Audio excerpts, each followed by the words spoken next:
people get scared of the idea of sales because we think we're forcing it on somebody. We're coming to their front door and knocking on their door and being like, here, buy this. But that's not what the interaction actually is. Welcome to the Unleash Your Ambition podcast. I'm your host, Stacie Walker, and the founder of Unleash Your Ambition. This is the #1 podcast designed to help driven entrepreneurs raise their standards, unleash their brilliance, and elevate their lives. It's time to say yes to yourself, speak your truth, be empowered, and build an amazing business and incredible lifestyle. And do it in a way that's aligned with your mission, your vision, and personality. Now, let's dive into today's episode.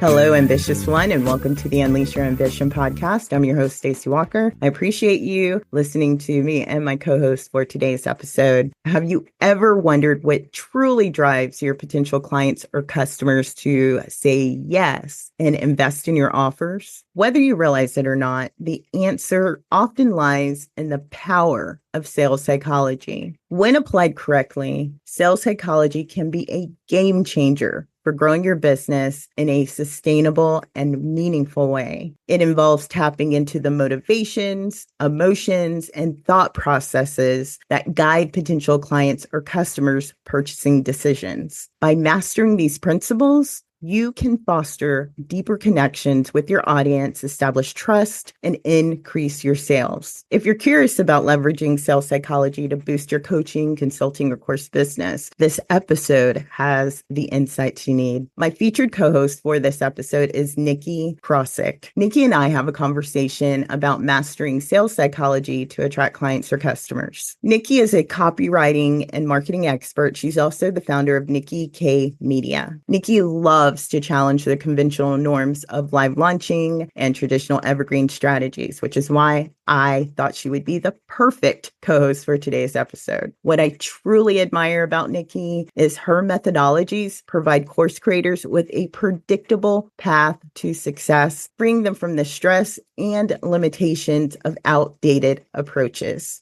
All right, grab your pen, your paper, and your favorite drink and get the most out of this episode.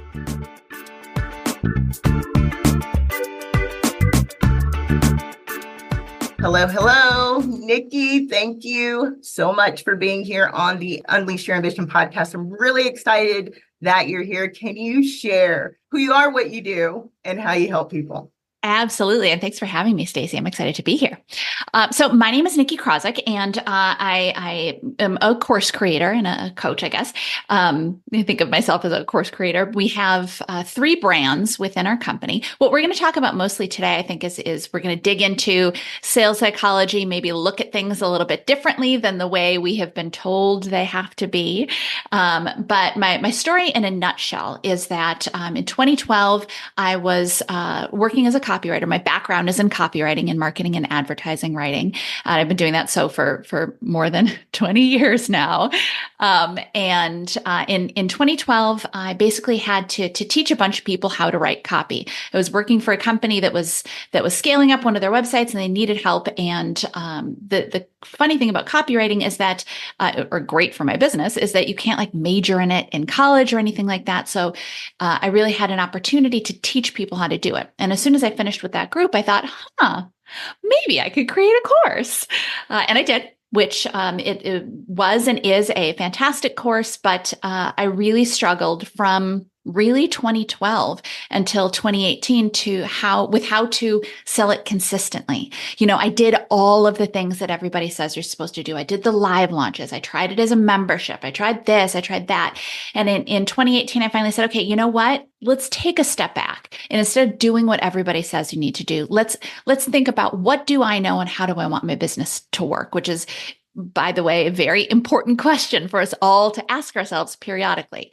But so I thought, all right, I know messaging like nobody's business. I know customer psychology like nobody's business. And I also knew that I wanted my business I wanted to sell automatically. I didn't want to do live launches. I didn't want, which there are many, many problems with that, which maybe we'll get into this episode or the next. But so I basically created a system to sell that copywriting program on autopilot for me. And in 2018, I made $40,000 with that program, which is the most I had made at that point. In 2019, I made $268,000, and then in 2020, I made $1.6 million. So the system that I created to automate those sales and to reach people in a different way let me 40x my income in a little over 2 years. And of course, we've grown since then as well. But that system I now call the circuit sales system. And I also now teach other course creators, program creators, and coaches how to use that system to grow their own businesses and make their own sales on autopilot. So that's me in a nutshell. I love it. Thank you so much, Nicki, for sharing all of this. And you brought up something about live launching, and then also, which can be definitely exhausting, for sure. But I think the thing that stood out the most was about you sharing that you did all the things and you listened, you did all the things, you took the action, but you weren't getting the results that you desired, and your whole system was born out of you trying it a different way, which is what I absolutely love. So let's talk about sales psychology, because I know that, selling and our mindset around sales is extremely important, whether you're a coach, consultant, or course creator, because I know as a marketer and a business strategist, most people aren't marketers and salespeople. They want to stay in their zone of genius. So I thought it would be fun to talk about sales psychology. Yeah, here's the sales psychology. I think for people who are kind of like, I don't even know what that means. Basically, it means meeting your audience where you are, not expecting them to behave in the way a perfect human being might, but expecting them to behave in the way that we know that human beings do. And the problem with so many of the things that we're taught about how to sell our items, our programs, our products, whatever, goes counter to the way that people actually operate. Like, here's an example. So when people first find us, when they first follow us, when they first sign up for our email list, any of that kind of stuff, they are at the peak moment of excitement, of motivation, of interest in the solution that we have, right? They have found us and they're like, "Ooh, I want to hear more." But unfortunately, one of the most prevailing and unfortunate pieces of advice that we hear is that when someone gets on your email list, okay, great, that's awesome. Send an ebook if you've got an ebook or whatever for you, and then nurture them. Spend a lot of time telling them who you are, why you care, and effectively what we're doing during that period of time is we're taking them from that moment of peak excitement, and every day, every email that we're not giving them that solution that they got on our email list for, we're draining away that motivation. We're draining away that excitement. And people wonder why the people are on their lists and they're not taking action, because we have taken away that excitement because of the way that we are interacting with people. I think that people get scared of the idea of sales because we think we're forcing it on somebody. We're coming to their front door and knocking on their door and being like, "Here, buy this." But that's not what the interaction actually is. People have signed up for our email list. People have started following us because they're interested in the solution that we have. If you want to look at that, the door analogy, it's much more like people showing up at our door, knocking on our door and saying, hey, I have this problem. Do you have a solution? And instead of giving them that solution, unfortunately, what most of us do is we go, oh my gosh, yes, I totally do. Why don't you sit down and let me talk to you for 12 days about why I care and why, all that kind of stuff. That's one prime example of the way that we operate being counter to the ways that our audience wants to consume our information, wants to interact with us. Oh my goodness. Thank you so much for giving that example, because I was just like thinking, I remember back in, oh my goodness, it had to have been 2013, 14, 15, somewhere around there, where that was a thing, like that we had to have like a 12-day nurture sequence, or even even a 30-day one before you ask for the sale. And I thought the same thing too, Nicki. I was like, this doesn't seem right, and I'm of mind that I focus on the people that want to buy now. Now, of course, there's valuable content for people that need some warming up. But my message, and I know yours is too, is for the people that are ready for that solution right now. So selling is something that we just have to get comfortable with, because it's serving. Selling is serving. And yes, there will be some people that might need to dip their toes a little bit more in our content and our solution. But at the end of the day, there are some people that are in your ecosystem that are wanting to buy now. Exactly. I mean, when you think about the fact that the reason that someone gets on our lists, the reason that someone starts following, it's not because can't even think of a good example, but it's because they want the solution that we say that we have. So any amount of time between them getting on our list and us offering that solution is a big problem. It's part of the reason why launching can be such a challenge. And if people are listening and they love launching, then awesome. And if it's working well for you consistently, then awesome. Keep doing it. Don't break it if it's not broken. But the same thing happens with launching. It's that, to use that front door analogy again, someone's knocking on our front door and saying, hey, I hear you have the solution. And it's you saying, yes, oh my gosh, I really, really do. Here's an ebook. And they go, oh my gosh, great. Love this ebook. Look through it. Totally want to hear more. And you say, awesome. I have the perfect solution for you. Come back in 6 months. And they don't. They just don't. What happens is that instead of coming back in 6 months, at that moment, they want the solution. So what do? They go into Google, they do a little bit of searching, they find our competitors, and they buy from our competitors, the people who are willing to sell them on that date. Thank you for that example, because that makes sense. Yeah, when people are ready to buy, we have to seize that opportunity, because first of all, our whole job is helping people with solutions. And of course, yes, there can be some resistance for selling. But again, once you tweak your mindset or shift your mindset, shift your perspective. I know for me, I'm always thinking like, I'm speaking to my client right now. If I have a solution for them right now, I will give it to them right now. Those that take it, they'll take it. Those who don't, they don't. There's other helpful things, but it's like, you're like teasing people, like, I have something for you, but you're just going to have to wait a little while. Exactly. It's like, no. Yeah. Well, and, for those listening who are hesitant about selling or who feel weird about it, take yourself to what's the last thing that you purchased?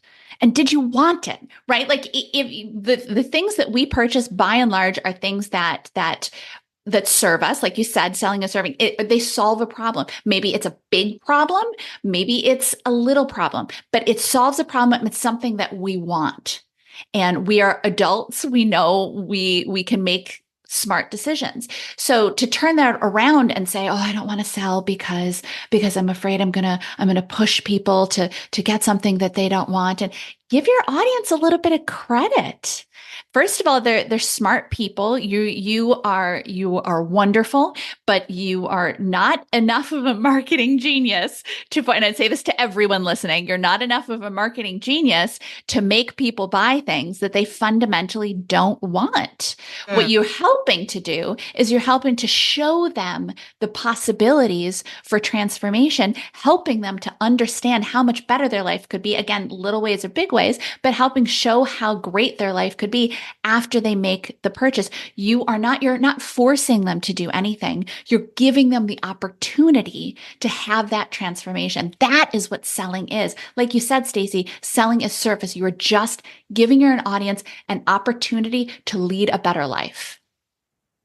Strong words there, but Mm-hmm. it's a great reminder to those who have resistance to selling. I sell every single day, actively, passively. I'm saying that in quotes because there's not really anything passive, but it's every day. I mean, another analogy, Nicki, is like if we go to the grocery store doesn't shut down. I mean, for the most part, the grocery store is always open, Mm-hmm. except maybe on certain holidays, Mm-hmm. maybe. But the thing is, they are selling every day, every Mm-hmm. single day or night, and we're business owners, so it should be the same for us. So, Absolutely. Yeah. yeah. I really love that analogy, because that's something I talk about too. Not the only reason I love it, but I have that same discussion. We are the only industry that relies on things like live launching. The only industry, and that has to raise red flags. It's not like Apple comes out with a new watch and puts it out there and says, "Great, you've got a week to get in here. And if you don't come in after that week, then you're going to have to wait another year." That's not how it works.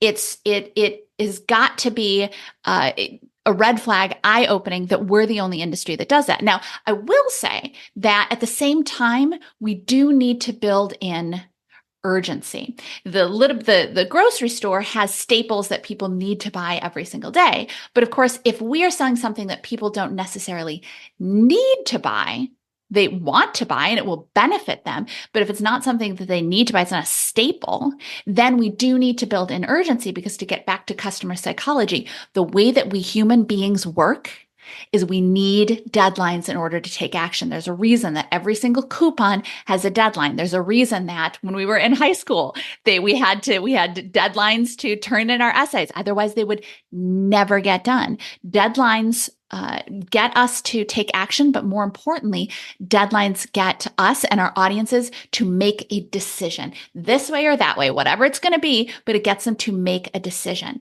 The problem with one of the modes of traditional evergreen, the idea of just putting something up on your site and letting people buy it whenever they want to, is that when people can buy whenever they want to, they don't. You'll see sales come trickling in every once in a while, but if there's no enforced decision point for them, they're not going to bother to take that action to make that decision.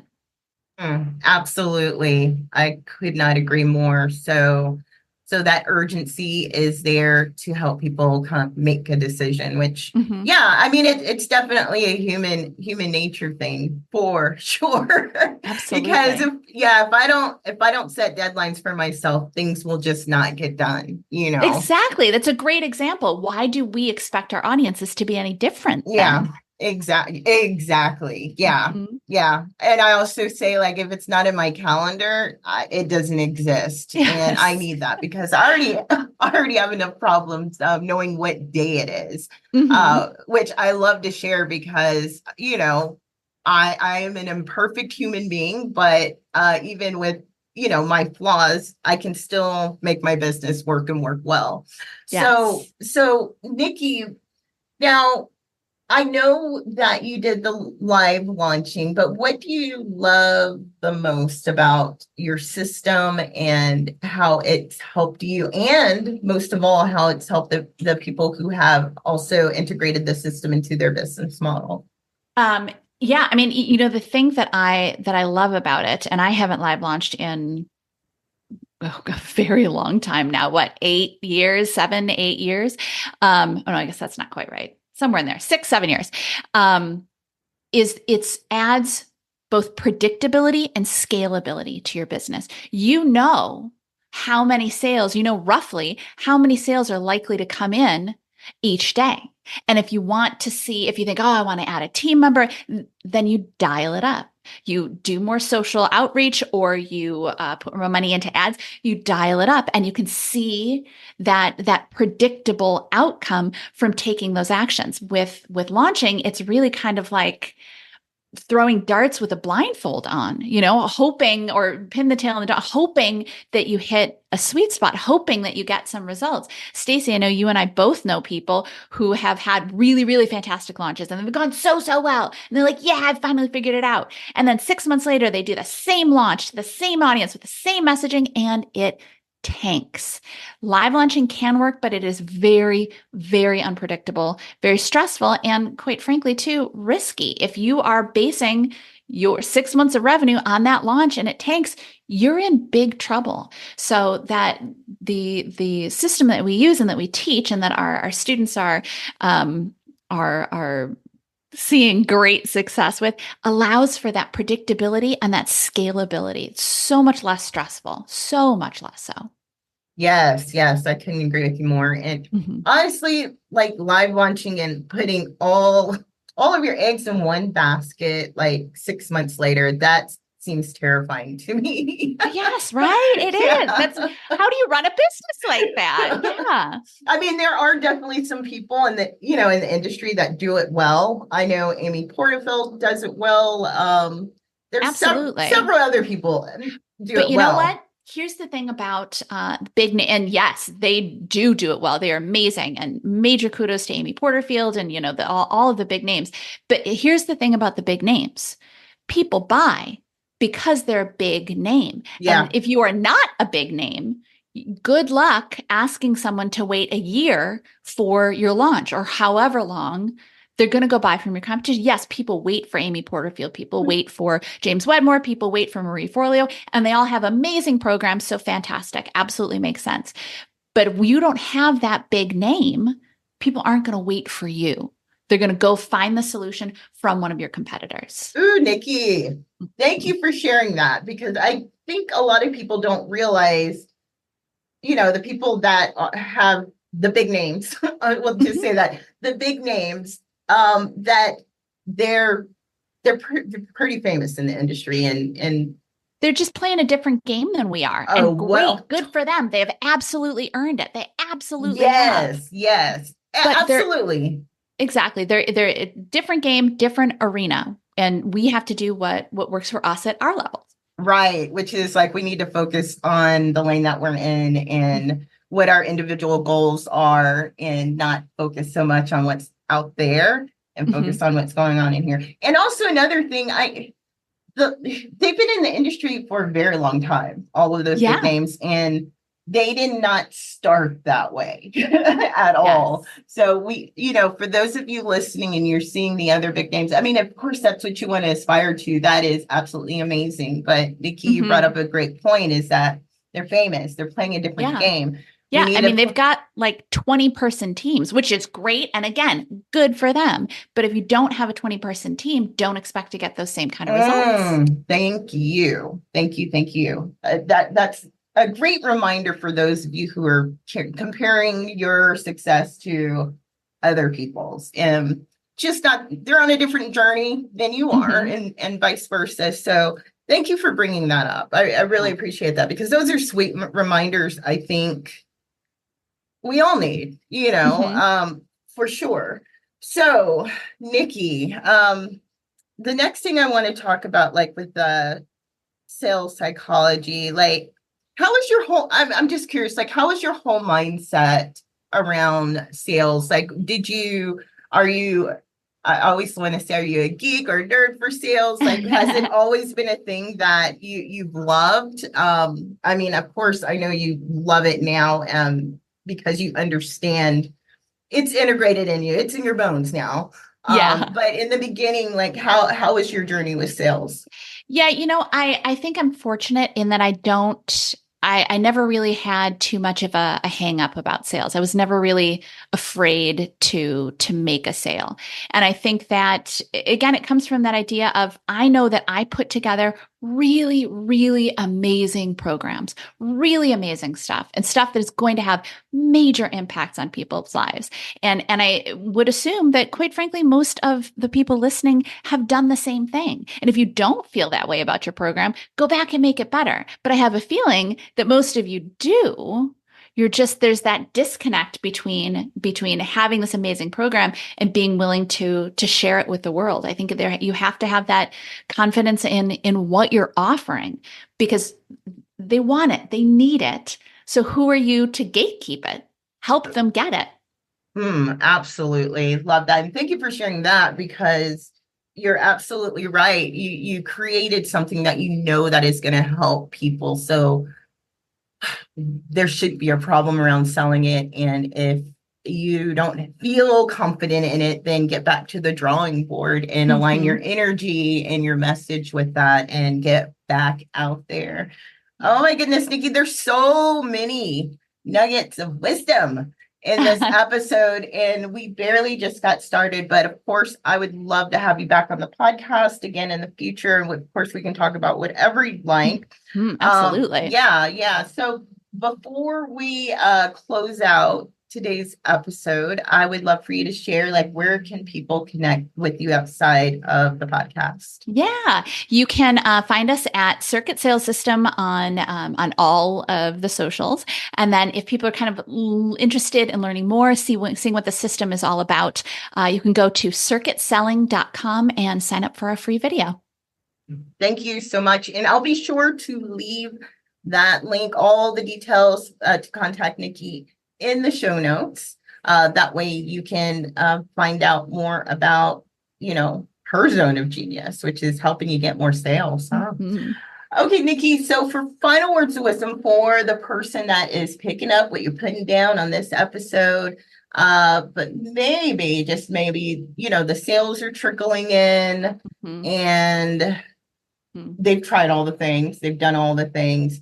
What would you like to tell them to just let them, because you had a big jump in your income once you had a repeatable and scalable system in place?